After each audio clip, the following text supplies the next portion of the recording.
Have you ever faced just this massive amount of information and thought, where do I even start? Or maybe you've just got like a cryptic title for something important and felt completely lost, like you're missing the key. Yeah, that happens. So today, we're sort of tackling that exact challenge. We're asking, how much insight, how much real value can we pull from just the description of some knowledge, even if we don't have the actual content right there? Yeah. Okay, let's unpack this. Well, it's actually fascinating, isn't it, how much you can sometimes infer just from the way a foundational text is framed. Right. Even without the full content in front of you. So for this exploration, our source is excerpts from a work called Panini Paninani.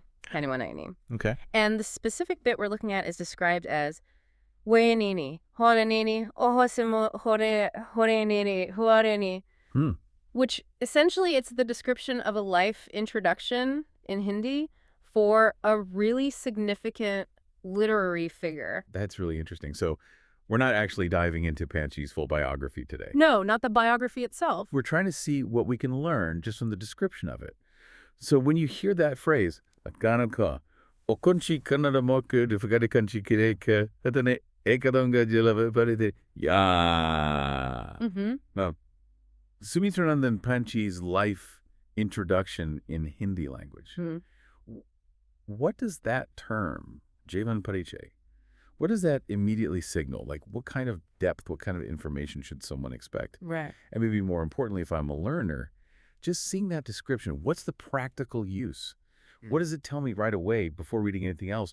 How does knowing that this introduction exists and it's in Hindi, how does that give me valuable context? Well, this really brings up a key question, doesn't it? Yeah. What is the practical value in knowing that a comprehensive native language introduction exists for someone important? Even if you don't have all the details right here, if you do this, especially for someone like Sumitra Nandan Pant in Hindi literature, and especially when it's part of a work titled The Hagen, Life and Poetry, it's usually not just a dry list of facts and dates. I mean, it typically aims to give you the significant milestones, the influences, education, personal stuff, even the whole sociocultural backdrop that shaped the person. So the context. Exactly.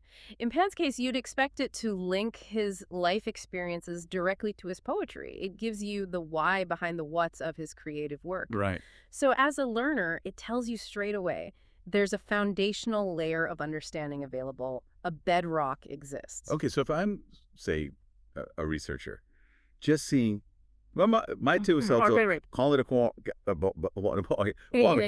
it tells me, what? Does it mean I should skip translated biographies? Well, not necessarily skip them entirely, but... Or maybe that I should actively seek out these kinds of native introductions for any figure I study. That's closer to it. But let me play devil's advocate for a second. Isn't a description, at the end of the day, still just a summary? How do we stop ourselves from just projecting our own ideas onto it? How do we really get concrete value if we don't have the full text? That's a fair point. But it avoids assumptions precisely because it tells you what kind of source it is and where the depth lies. It's a huge directional signal. Okay, a signal. Yes. First, it signals that a really comprehensive, in-depth understanding probably exists within that cultural context. This isn't just, a quick online summary. It points towards a serious, scholarly, or foundational piece. Right, more substantial. Exactly. Second, that Ikanes part is absolutely crucial. It flags that translations, while maybe useful, might miss important nuances. You're immediately alerted to look for those nuances, or maybe to prioritize native language sources if you're aiming for real depth.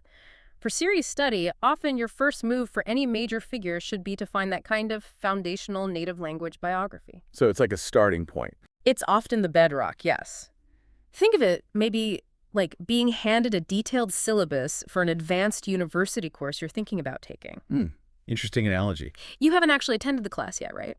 But that syllabus alone, the title, The core readings listed, the learning objectives stated. It tells you so much about the course's depth, its rigor, the perspectives it covers. Yeah, okay, I see that. It's the same idea here. The description acts like that syllabus. It gives you invaluable meta information.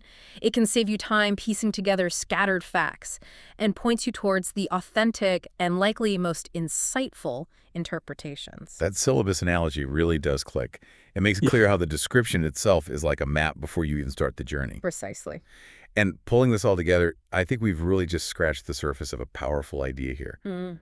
The sheer amount of information, the weight that just a source's description can carry. This whole exploration, I think, it shows us the importance of these foundational life introductions, like a jeevan parichay, and the huge value in understanding the linguistic context of original works. Definitely. Hopefully, for you listening, this discussion shows that sometimes the deepest insights aren't only in the facts themselves, but also in how knowledge is framed, and just knowing that well-structured knowledge exists. And maybe if we connect this to the bigger picture, just consider how understanding the structure and the intent behind any key biographical source could shape how you approach any complex subject. You know, what other figures, or maybe even what other fields might you explore differently if you first looked for their foundational guy, that comprehensive original starting point? Instead of just grabbing bits and pieces online. Exactly. Instead of just jumping into fragmented information, it's really about knowing where the true depth of understanding likely begins and appreciating how much a carefully crafted title or description can actually reveal. Something to think about.